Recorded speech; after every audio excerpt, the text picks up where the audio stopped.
Assalamu alaikum and welcome to another edition of the Sports World. As usual, we have a very special guest with us today. We're getting in the habit of entertaining sports personalities from across the UK and from our Muslim community, and more importantly from the Bangladeshi community as well.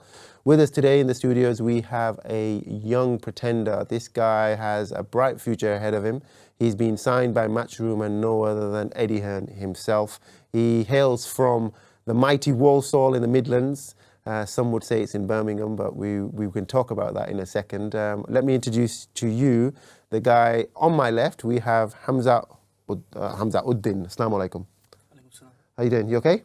I'm very well. Pleasure to be here. Thank you. Thanks for taking the time for being here today. I know you've travelled 3 hours today to be with us here in London. With us also on Hamza's left, we have his coach, Sinan Abdullah. Assalamu alaikum. That's right. Wa alaikum salam. How's it going? You good? Alhamdulillah. Good. Guys, we're going to come and talk to you shortly. I'm going to introduce your family to the right of me. We've got Raj Udin, who is Hamza's dad. Assalamu alaikum. Are you okay? Yeah, good. And then we have another potential starlet, should I say. We've got Yusuf Udin, who's 18, and as you can see, just with us here after a sparring session. He's got a fight coming up, so we can learn more about Yusuf as well. But let's start this interview today with learning a little bit more about Hamza. And Hamza, just, I guess, what better place to start than, I guess, the very beginning? You're a rising starlet within the boxing, I guess the boxing sector, sport of boxing, and up and down the UK, Asians, Muslims, Bangladeshis in particular are looking for role models. We have 1 or 2 across the sports, but for those that don't know, Matchroom and Eddie Hearn, it's one of the biggest promotional boxing outlets out there, and he described you as the next big thing in boxing. And off air we were talking about Prince Naseem Hamed. I think most that watch football and boxing will know Prince Naseem, one of the best boxers probably of all time. Hall of Famer, am I right in saying? So I would kind of, for those that aren't aware, I would class your boxing kind of a similar ilk to that. But let's start with you in terms of your journey. How did it all start and why boxing? We'll have to go a long way back in the past for that. 5 or 6 years old. Actually, you know what, even further than that. My father was a kickboxer and boxer back in his day. So, with his gloves lying around the house and a big bag in the garage, I just had to test the waters. And there's a video actually of me on my social media somewhere, of me punching the bags. I think I was 1 or 2 years old. No way. Yeah. Wow. So I think that's the first time I put gloves on, and I was punching. And then fast forward to 5, 6 years old. I don't know. I just whatever my dad would do, I just copy him. This is how it is when you're a kid, and he'd always be watching the boxing. Yeah. Boxing's always on. Saturday night, boxing's on. If it's in America, 4 a.m, I'm just there sat next to him just watching boxing. And I don't know. What's your first memory of a boxing match? On telly, what was it? Do you remember the fight? Don't remember the fight, to be honest. I watched so many different fights. It might have been like Amir Khan when he was just coming through, or like Manny Pacquiao, someone like that. Yeah, someone like that. I don't remember. A long time ago. And in that, would you say Amir Khan was your role model at that time? Not at that time. I didn't have a clue who he was. Yeah. Just watching him on the TV. But yeah, I was just watching boxing all the time, and I just wanted to punch the bag myself. Good. And I got into that. I was a bit of a troublemaker at school. Yeah. So I was letting a few go at school, which I don't condone, by the way. And yeah, that's it. And I just begged my dad to go to the boxing gym. He told me no chance, like no. I was a bit of a geek, very clever. I was like a really good student. I was only little, but you could just see I was one of them little clever clogs. Yeah. So he wanted me to be in school, educated, like, you know, as you do. But I just begged him to go to the gym, and eventually he let me go to the gym, and that's where it started. Okay, leads us on to Raj Bhai here on our right. Your dad, and you got a fighting background yourself. You mentioned kickboxing as well. Tell us a bit about you've been in this country for a long time. You chose boxing. What's your journey been like in the boxing? It wasn't bad. He wasn't as good as he was not as good as Hamza's. Yeah. But I did okay. Okay. And at what level did you fight then? I actually boxed at like Midlands level. Okay. I couldn't go beyond that due to the injury that actually happened quite early, which is what forced me out, and that was in 1994. And since then I could not fight. 2003, Hamza born. And when he was about 7, 8, I just don't know, something came into my head, and I thought, first, like Hamza says, we were watching boxing and stuff like that. And then for the first time when I took Hamza to that local boxing gym, and I don't know, something came, when I saw him, it was so natural, and he was doing the stuff that coach can't teach. Yeah. And I'm thinking, there's something in that kid here. Yeah. So I just got really, really, really excited, and I thought, you know what, we can do it. So you coached him. Did you have coaching badges at that stage when you were doing the boxing? No, I didn't have no badges. So you were just going from your experiences? Because I had that bit of boxing background as well, so I was like taking him on bags and pads and stuff like that, yeah. And then there was a boxing coach, and he came over to me and says, you know what, you're not bad as a coach. If you want to, we can give you a badge. And you can teach your son, plus you can teach other kids as well. And I said, yeah, I took the offer. I said, I don't mind. Good. And was that full-time? Is that what you're doing full-time? You're a full-time? No, I'm not doing it full-time. So what do you do away from the boxing? I used to do videography. Now, since Hamza turned over to the pro game, I'm in it with him full-time. Full-time? Yeah. Okay. All right, moving on quite sleekly, I guess, we're off to your current coach now. How long have you been coaching Hamza? I know we had this chat off air, but you've not been with him from the start, but you joined recently, right? That's correct. So me and Hamza have been working with each other since maybe like towards the end of his amateur career. Yeah. Introduced myself to Hamza through his dad. And I run my own boxing club, the Windmill Amateur Boxing Club. Okay. And Hamza obviously boxed for the Fearless Boxing Club in Walsall. But then we sort of combined, clubs merged together, and me and Raj worked really closely together, and he said he liked the way I coached, I guess. Yeah. That's probably why I'm here today. Yeah. Hamza really got on with me. We gelled together, good cohesion, and I guess just from there, every day now is just another step to the journey, I guess. Yeah. We work well together though. He's young, I look a bit younger, so it works. The jokes are already. Jokes come out already. So tell us about your I guess your first steps in boxing in terms of the amateur fights. How many amateur fights did you have? And in terms of the levels, when did you know that this is it for you, and you were gonna hopefully, inshallah, go join, try the path of the pro fighter? I think my first ever spar was one indicator, because I've been in the gym, done a bit of training, but I've never punched someone. You don't really know how someone's gonna react when they're in there with someone, punching them back as well. So I've gone in, I've done my first spar. This is, I don't know, 6, 7 years old. And I've got my hands low and I'm moving my head and I'm throwing uppercuts from my hips. I don't know what I'm doing either. I'm just going with the flow, I guess. And I've got loads of people coming up to me and saying, "You're amazing. You're going to be like a world champion. You boss at Prince Nassim. You boss at Prince Nassim." I didn't know who Prince Nassim was. So I've gone to Dad. And I says, "Dad, are they taking the mick out of me? They keep on calling me Prince Nassim. Who's that?" And then obviously we've watched him and we've seen how good he is. But that's when I think Dad may have got a little sign that I'm all right. Yeah. I'm not too bad. It's only the beginning though. But I've gone into fights now. I've had my first fight at 10 years old. Looked really good. It's on YouTube somewhere as well. That is. Looked amazing. Stole the show. Similar to what I do now, but as a 10-year-old. Then I just kept on competing after that. After my first competing, winning. Then I won my first national title. I was 13 or 14. Where was that? The finals were in Sheffield. Okay. They were in Sheffield, and I looked really good there too. And I think that's when I kind of knew I'm going to be sounding humble, but I'm going to be a superstar. Yeah. I'm #1 in England now. I'm looking really good, stealing the show, and that's kind of where it really catapulted. But the dedication's always been there from the start. Even though I wasn't set on being a big superstar when I was maybe 10, 11 years old. Yeah. I put my whole life into it. So how many years did you spend at amateur? I turned pro when I was 20 years old. So it's been a year, roughly? So roughly a year since I've turned over, yeah. So from about 10 to 20, 10 years in the amateur game. Wow, okay. Spent a long time there. Over 70 fights. Travelled the world. Olympic squad. I won every possible title that was there to win. So I completed that. Now time to complete the pros.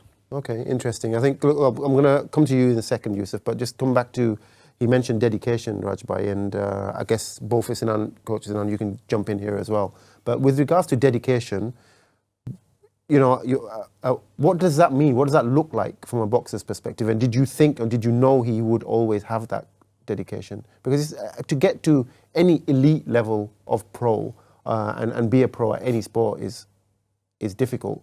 And when you come to individual sports and boxing in particular, and it's so competitive out there, what gives him that edge? And what is dedication? For those watching, what does dedication in boxing mean?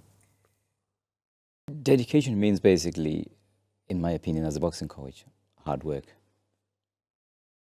So when you put in the hard work in, day out, this is dedication. Because you want to be someone, you want to be something. And when I told him that he's going to be someone very special, I think that really fired him up. That actually, gave him something in his head that, he can go all the way. Okay. So, dedication is all about hard work. And putting the graft in. That's interesting. But what about you guys in terms obviously discipline as well, yeah. Yeah, discipline in terms of, Coach Sinan, I'll come to you, but with regards to your version of hard work, break it down for us. So someone who's watching, maybe they might be thinking about becoming a boxer. For a 15-year-old kid or 14-year-old kid out there who's watching, what does that dedicate? Break it down in terms of a weekly routine. What does a routine look like? Before you go to a weekly routine, I'll give you a very easy example. Go on. I've been working, like I said, approximately 4 years with Hamza and the team, father, his brother Yusuf. For 4 years, not once has his dad or Hamza been late to one session. Wow. Not once in 4 years have either of us between us been late, even late to a session, let alone not attend a session, being late to a session in 4 years. If that's not discipline, if that's not dedication, then I can't summarize it anywhere else. Do you know that is the discipline right there. You have to be committed in such a way that there's no room for error. Wow. If you want to be the best in your job, you have to put the hours in. You have to be determined every single day to be better than the day before, the previous day. How are you going to be better the next day? By putting them hours in. The guys that reach the top, they're there every single day grafting in their respected craft. And this guy, I'm telling you now, I've not seen anybody work harder than him. I thought I worked hard as a coach. Yeah. I'm there every single day in the gym. But he's never late. Whatever you tell him to do, he will do. Wholeheartedly knowing that we're doing it for the best of it, with his interest in mind, for his best interest. So whatever we tell him to do, he will take it on board and he will practice it until it's perfect. And that's what makes him so good. That's what dedication is. Okay. Hamza, same question to you in terms of, I guess you've mentioned dedication. He's dedicated for 4 years. You've not been late for a single session. You're there on time as a family. What does that mean to you in terms of the reason as to why you're doing it? And just give us an example of a day in the life of Hamza. What time do you start? A day in the life, every day is different for us. Oh, a training session. Yes, a day in the life, a typical day in the life of Hamza. Every day is different. With us, with our team, we don't like schedules. We don't like having a set routine. We like to, boom, just get it done, do it. Okay. Surprise the body, shock the muscles. But every day consists of a lot of training. 3 sessions a day. So when you say 3 sessions a day, what does it say? We'll train in the morning, we'll train in the afternoon, what time in the evening. What time do you start, for example? Varies, but let's say 10 o'clock in the morning. Okay. Let's say we'll do a boxing session. That could consist of sparring, that can consist of bag work, pad work, a circuit. We don't really know until we walk through the door. We just go in and we see what needs to be done based on the yesterday or the day before or the week before, and we get it done. Then the next session could consist of running. Do a lot of running. So you've had the morning session. How long do you get a bit of a break? We have to eat, recover a bit. So how long would that session be in the morning? 2 hours, 3 hours? 2 to 3 hours, yeah. 2 to 3 hours. It depends again. 10 till you got a break at 1 o'clock. Yeah, let's say that. Couple of hours. Yeah. Back in again, maybe 3 o'clock ish. We'll train, maybe do a run or do strength conditioning maybe. We'll do that. When you do a run, how long is this run? You see, on average? This varies. It depends what you're looking for. We could be doing short sprints for explosiveness and power. We could be doing long distance runs for endurance. Again, this varies. We have to work on so many different things as an athlete. At such a level, elite level, you can't just work on one thing. You can't just work on your endurance. Nor can you just work on explosiveness. So that varies. Again, we've got a proper strength conditioning coach. We've got training methods that are based on science and research being done in how to boost our performance. So we just follow the plan really. There's not really too much creativity in that sense. But we'll do that again. We'll take a few hour break. Then we'll train, we'll eat, then we'll train again. that could be again another run or another strength conditioning session, or it could be even another boxing session. So it does vary. It's really hard to put my finger on what we'd exactly do on a day. It's always varying. Sometimes we're traveling to different places, different things are happening, so I've got to switch around sessions. But the main thing is, every time I walk into the gym, I leave my soul there. I put everything that I have into that one session. Good. Even if it's a nice easy session, even if it's a nice little relaxed session, I'm still putting my mind into it, 100% my mind into it. So I know I can tell myself after the session that, you know what, put my heart and soul into that. And I know I've done everything I could to improve and get better. Okay. Yusuf, I'll come to you now. Obviously, you're his siblings, but just tell us a little bit about your family background. How many other brothers, sisters do you have, firstly? So I've got Hamza as my older brother, and then you've got me, and then I've got another younger brother. Then I've got three sisters. And obviously got me being a 3-time national champion. Yeah. Inspiring the family, like representing my family. That's all I do my boxing for. Good lad. So you're second of the siblings, right? So one. Then me. So my oldest sister. You got a sister. Okay. Hamza, and then obviously Hamza, and then me. And I've got 2 other younger sisters, and then my youngest brother. Give them a shout out, then they're probably going to be watching. What are the names? Your eldest sister is who? My oldest sister, Habiba Begum. Then Hamza Uddin, obvious, over there. Then you got me. Then you got Samaya Udin, Saliha Udin, and then Alim Udin, the youngest. Okay, good. And is the youngest of your brothers, of your siblings, is he going to go into the sport as well? Is he looking like it, Dad? No, I don't think so. Because not for him. We don't know yet. How old is he? He's 10 years old. You know what? He can fight though. He knows how to box. He's going into the trade. He's going to be going he knows how to fight. He can box. I've taught him a few punches. He can punch. He's got my power. But I think with the stress and the headache that Dad has with 2 boxers, a third one will kill him. Wow. Yeah. Okay. Too much stress. Especially at that high level as well. No. Yeah. All right. Okay. I need one brother to chill and enjoy. Enjoy your fights. Yeah. All right. Okay. Yusuf, look, obviously you guys are both, Hamza and yourself, are fighting. Your dad's used to it. He's been a boxer. He knows what it's like. I know it's not easy for him to watch the kids fight. But let's talk about your mum. How does your mum feel about you following in your brothers and your dad's footsteps? What's her take on it? I can see my mum. Like, my mum's really confident about it, because every time we fight, I know for a fact she's always at home praying, and she does get nervous as well sometimes when I fight as well.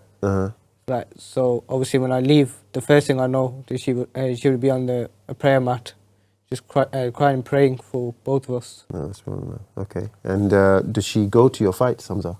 Never. She doesn't even watch them live. Is that because you don't want her there, or does she does not want to go there?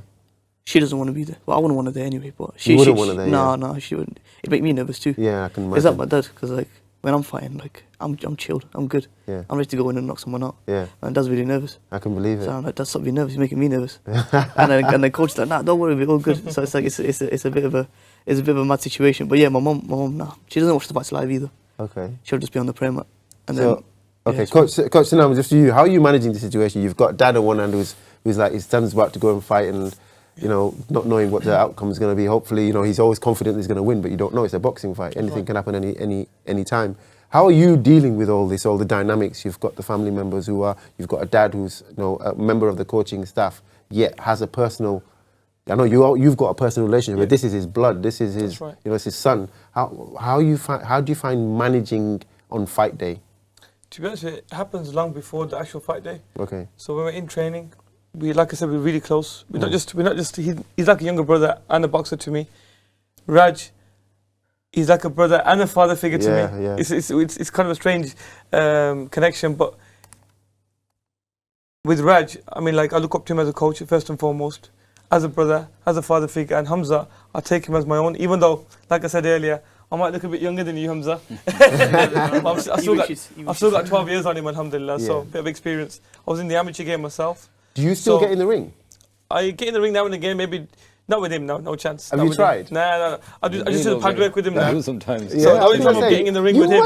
Your feet must hit, your hands must act. Now and again, I'll do a bit of shadow boxing with him, maybe, that's about it. And the cameras off, maybe. Bit of wrestling, stuff like that, but yeah, nothing too strenuous. Okay. Let him do all the hard work, but in terms of trying to keep calm and all that kind of stuff, you kind of get used to it every fight.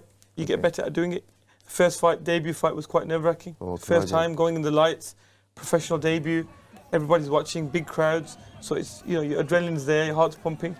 But as the fights progress, second, third, fourth fight in now, we've sort of got used to the atmosphere. We know what to expect. We know the people around us. You learn how to deal with that, the stresses of that whole situation. But I think him being so calm, him as a fighter being so calm, reflects on everybody else. And we always pray before every fight. We know we pray together.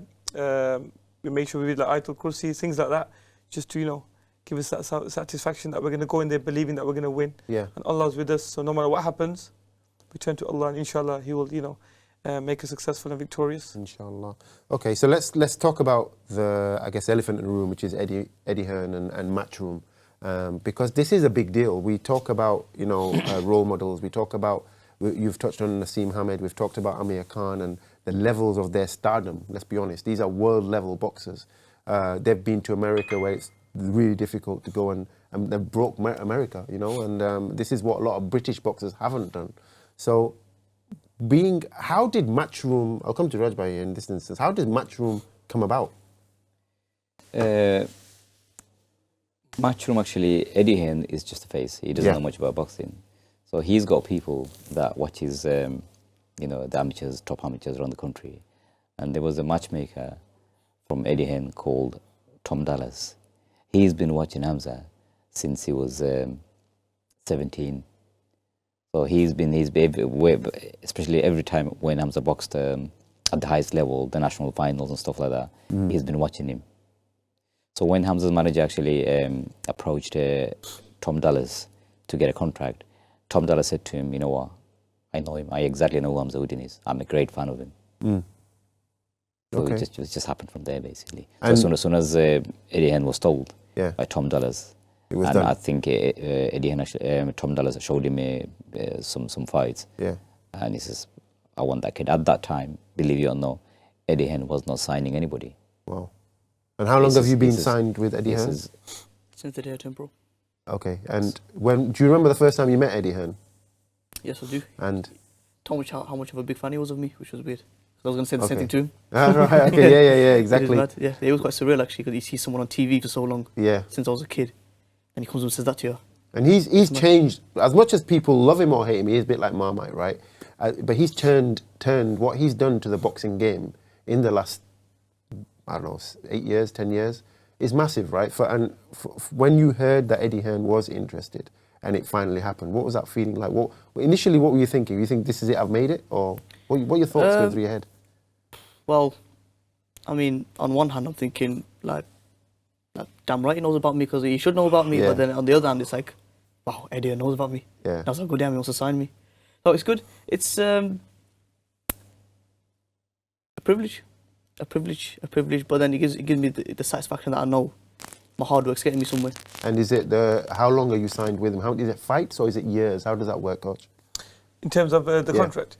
So without giving too much information about contracts, but we are signed on a 3-year contract, and then we'll take it from there. As it progresses, he'll get better deals, and hopefully the end goal will probably go to Riyadh and fight in Riyadh sometime. That'd be nice. But it's all steps, progression. Everything takes time. We know that. We understand that. We don't want to rush him as a fighter. He's got all the skills, all the tools, all the discipline, just one stage at a time, and hopefully he'll get to the pinnacle. Inshallah. Okay, guys, we are out of time for this first segment. I've loved learning about Hamza's journey here so far. When we come back, I want to learn a little bit more about his GB career and then what the future holds for Hamza and also for Yusuf and the wider team as well. See you in 2 minutes.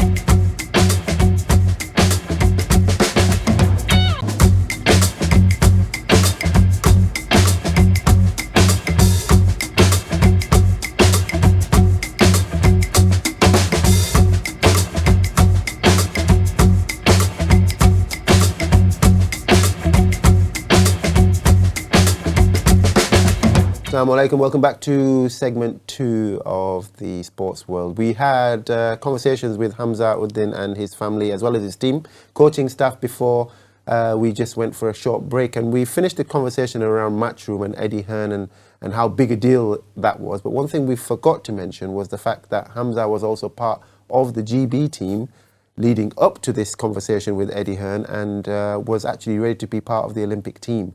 So I guess we'll start the conversation there. So we were talking off air. You had the opportunity to fight in the Olympics. You were preparing for it, and then Eddie Hearn came, right?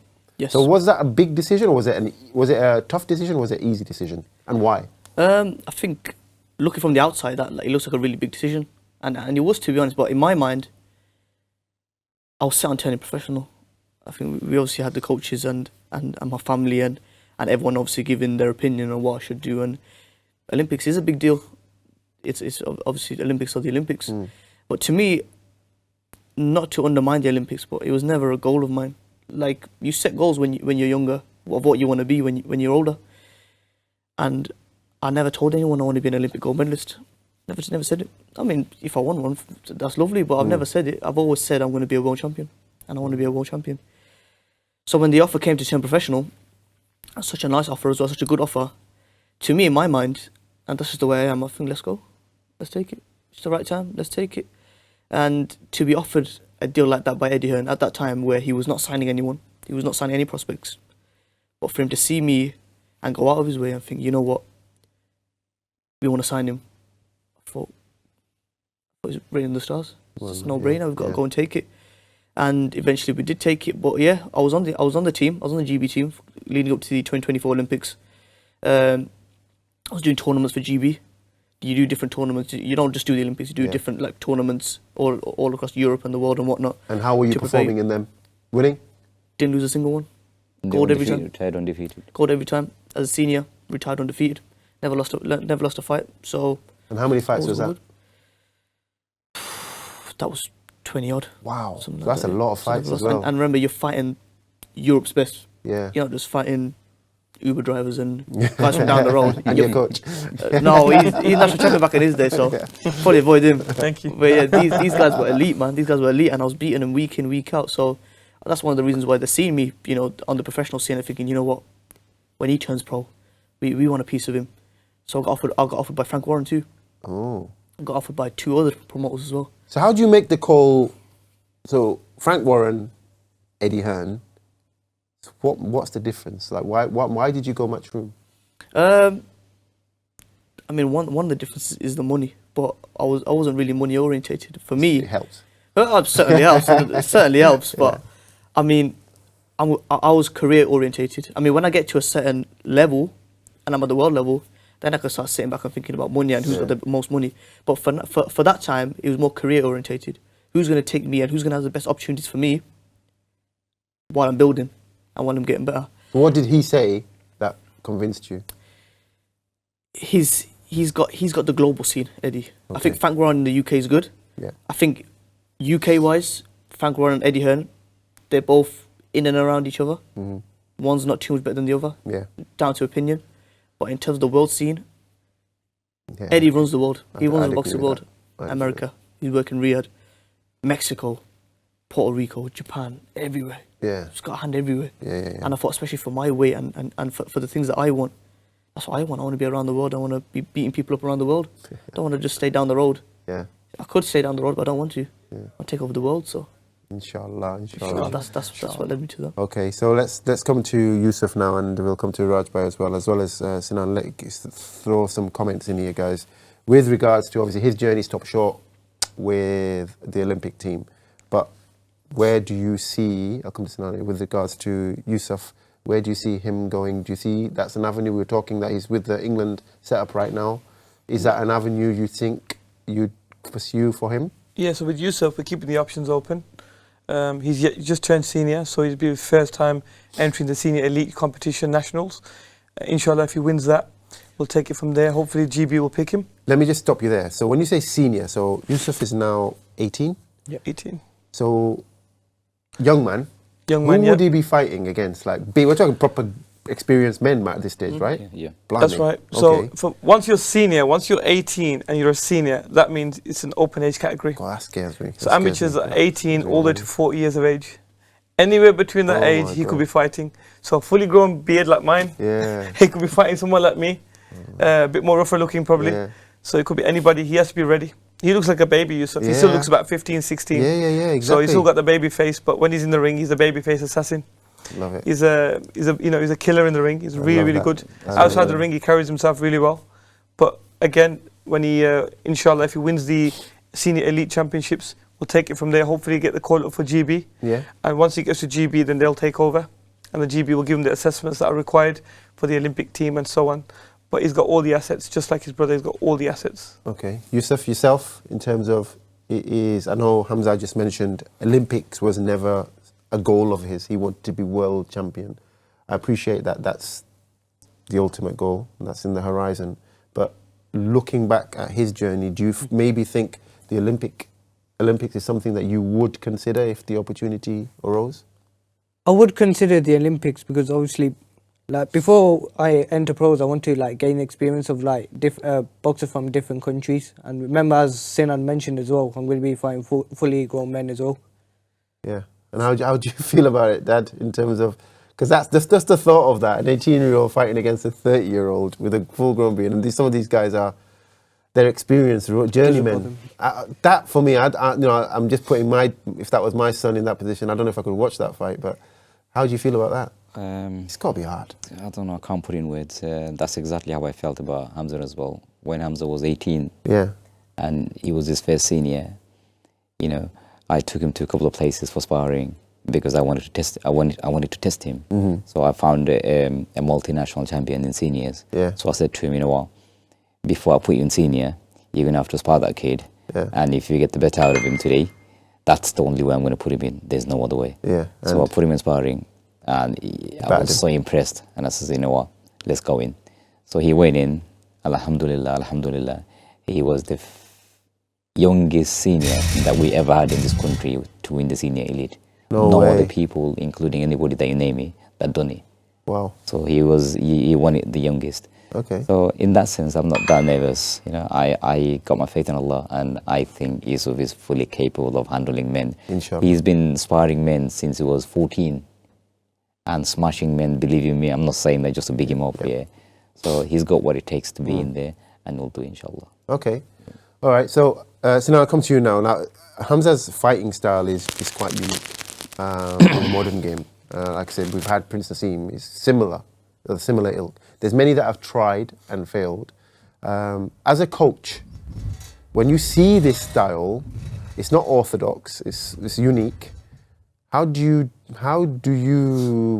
your thought process and what are you thinking about the fighter and what's the future for his fighting style?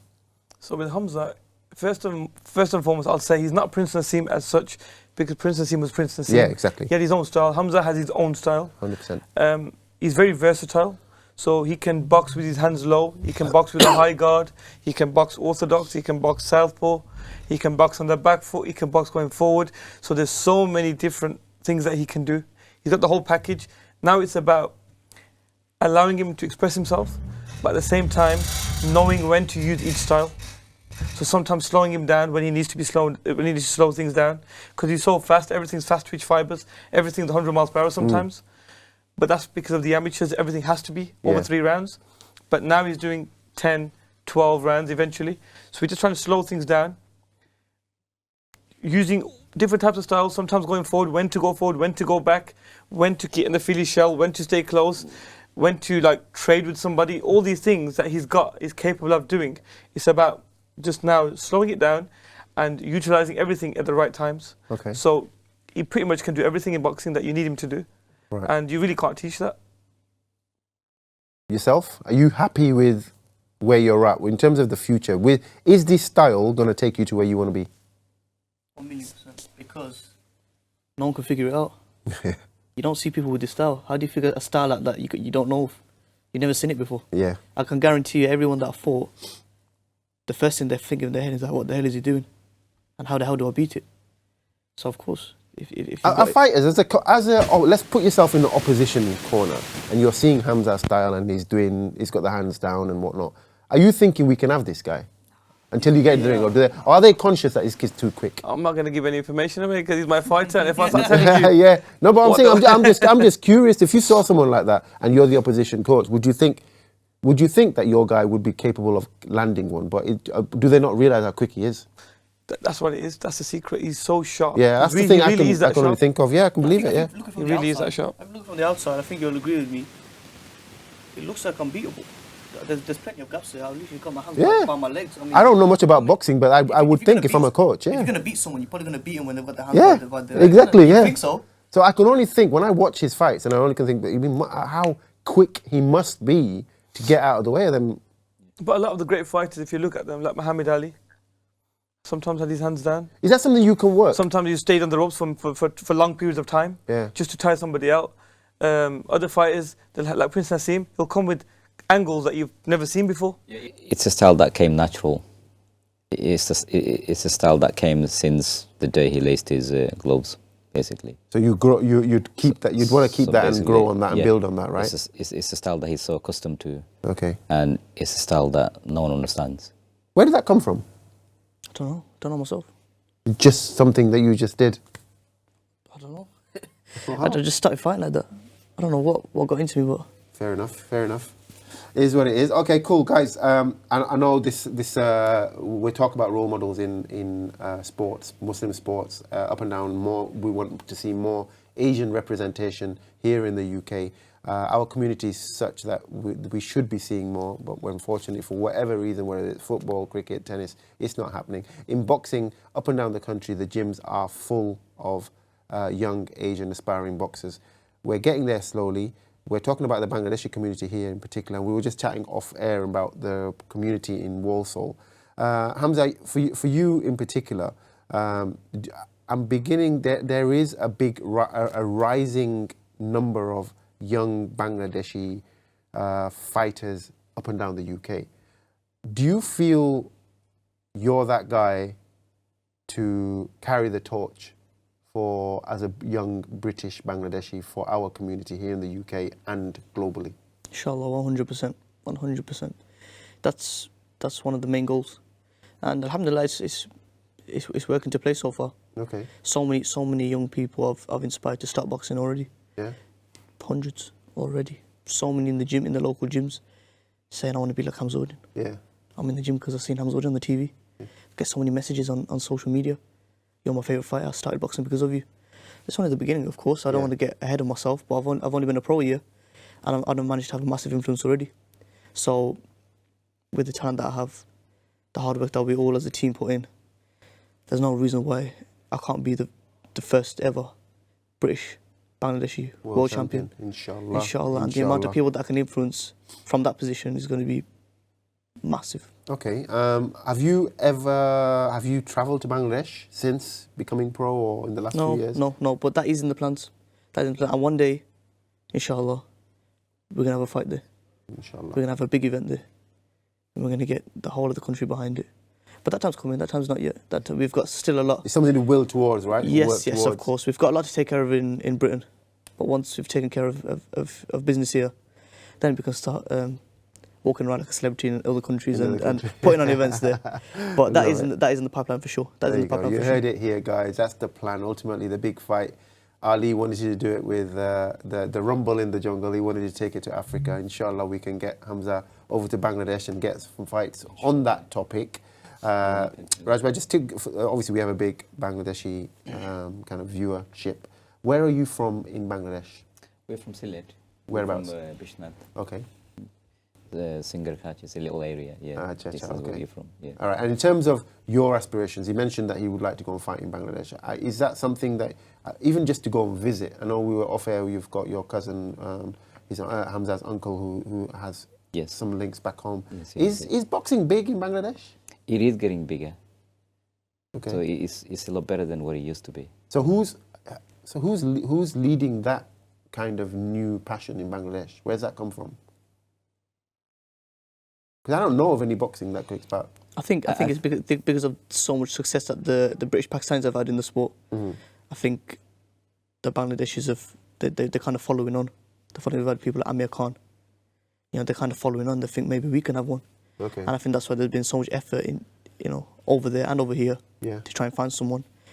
And that's why, like we talked off air, my uncle, who's got all the promotion and stuff going on over there. He's doing amazing things, doing massive things over there. But it's in the search for that star, and for the fighters that they don't have the opportunities, because there are loads of fighters. There are loads of Bangladeshi fighters, Pakistani fighters, so many different fighters that are so talented, but you'll never hear about them. Their stories don't get heard because they don't have the facilities. Yeah. They don't have the support. So they'll retire and they'll become normal people, and then you'll never hear of them again. And I think that's why we've got people like us, my uncle who's doing it over there, trying to provide opportunities for those who have talent to show their talent to the world. Okay. I think that's why. And I think we're getting there, and I think inshallah once I become the superstar that I'm destined to be, I think I can put more of a helping hand into the community. Growing the game over there, right? And growing the game there, here, and everywhere I can. Okay. In the interest of time, guys, let's talk a bit about the future and what the future holds. But I want to ask one big question, I think, for you, from my perspective, just personally. Obviously, we touched on you watching boxing with your dad growing up, but over the years, who is your role model? Who has always been that guy that you want to be like? And who's the guy right now in boxing? I mean, for a number of years, Floyd Mayweather was like a big inspiration in the ring. I mean, whatever he does outside the ring. Yeah, idiot. But yeah, we're not going to go too much into that because of time. Yeah. But yeah, he can do what he wants outside the ring, but inside the ring, he's just a genius. Quality, yeah. A genius. So inside the ring, yeah, 100% looked. Yeah, He's quality. That's the guy. He's quality. And right now, in the current boxing scene, I'm going to ask all four of you the same question. One guy that you think is pound for pound right now, who would that be? Alexander Usyk. Yeah, Alexander Usyk. What's Crawford? I'm with you. I like that guy. Yeah. Dad? I think Usyk. Usyk for you as well? Yeah, for me. Come on, think outside the box. Give me someone different. Usyk as well. No, I thought you were going to say Hamza Uddin. Wrong answer. Inshallah, one day. All right, guys, let's start. Like I said, let's talk about the future. We've got fights coming up. You've got the seniors. You're starting very shortly. I guess, Yusuf, let me start with you in terms of what your aspirations are. When's your next fight? And then what's the plan? I can question to both of you, but Yusuf, you start. So I'm not really too sure when my next fight is yet, but obviously I'm just doing all my hard work, just keeping prepared for whenever it is. And whenever my fight is, I'm just ready. You're ready? Okay. So, Rajbhai, in terms of, he doesn't know where the fight is, so what you're building to something to what, but when do you find out, and where will this fight likely to be taken? He's in the championship, the senior elite national championships. Mm-hmm. So he's in it at the minute. We don't know, like he says, when he's going to be fighting. So how much notice would you get? That format is a bit different. So we're going to start from the Midlands region. Yeah. So our region will start on the 19th of March. Oh, okay. So I don't think he will get anybody in our region. So I'm guessing he'll be through to pre-quarterfinals automatically. Okay. And then it's yet to be seen after that. Whoever we get drawn against is who we fight. Inshallah. Okay. Yeah. All right. And Hamza, I'm going to come to you. I'll come to Coach Sinan as well, just with regards to, I guess, giving us a flavour for those that don't know. You're fighting at flyweight division. Coach, I'll come to you. Just weight-wise, what does that mean? Like, what's the category and the type of fighters that are out there on a British level right now? And when will Hamza kind of come up? And then we talk about his next fight as well. So, but let's tell us a bit about the flyweight division and what that where does that sit in the divisions? Okay, so the flyweight division is one of the lower divisions. And what's the lowest? So it's 51 kilo and under. It's just under 51 kilo, the flyweight division. Flyweight. Is that the lowest division? No, there's a division lower than that, like a minimum weight. Two divisions. There are two divisions lower than that. So how many total divisions do we have in boxing? It's probably about... Officially, I don't know the official number, but there's probably about 12, 13, I guess. Somewhere around about that. But again, the lighter weights, there's like 2 kilos difference between the lighter weights. And as they progress, the difference between the weight categories is a bit more. So like the heavyweights is 91 kg plus. Okay. Then you got cruiserweights, super middleweights, welterweights, junior welterweights. It goes on, all the way to that sort of like straw weight, I think it is, which is minimum weight. So when will be, just in the interest of time, when's Hamza's next fight? dad and coach? After Ramadan, so Do probably we May know, time. do we know the name? We don't know the name, we don't know the date. We're still in Ramadan at the moment, Yeah. so our focus is Ramadan right now. Yeah. We'll take it from there, and then after Ramadan, post Ramadan, we'll get a date, we'll get an opponent, and we'll update you. All right, brilliant. Hamza, I'm going to give the last words to you. If you can look down that camera in terms of what you want and what the future holds, and any support or anything, any words of wisdom that you may have for the viewers that are watching, and any aspiring boxers, more importantly. Inshallah, for me personally, 2025 is going to be a big year for me, on the road to world glory. But for this year, titles, British, English, whatever comes, we're ready for whoever and whenever. A message to the younger audience, to the people who are watching, to the people who are in need of inspiration. Keep going. You can do it. That's very generic, but you can do it. You just got to believe in yourself. If someone like me can do it, who am I? Just a normal guy from Warsaw. But now I'm punching people's heads in on the world stage and looking good doing it. So you can do it too. Just believe in yourself and believe in God's plan for you. And inshallah, whatever you put your mind to, you'll be successful. There we have it. Thank you very much, guys. It's been a pleasure to have you all on the show. The Udin family. We've got Yusuf, we've got Dad Siraj Uddin, and we've got Coach Sinan. Appreciate your time. Continue the good work that you're doing, and nothing but goodwill for you guys. And may the 2025 be as fruitful as you guys desire it to be. In the month of Ramadan, guys, make dua for the Udin family and the team that they have. They are representing our community. They are representing the Bangladesh community, not just here in the UK, but across the globe. And we want to see Hamza be the first ever British Bangladeshi world champion in his weight division. Hamza, I appreciate your time. It's been an absolute pleasure, and I wish you every success going forward, inshallah. I appreciate that. Guys, thank you for watching. You've been watching The Sports World, and until next time, I've been Imran Ghazi. Take care, and assalamu alaikum.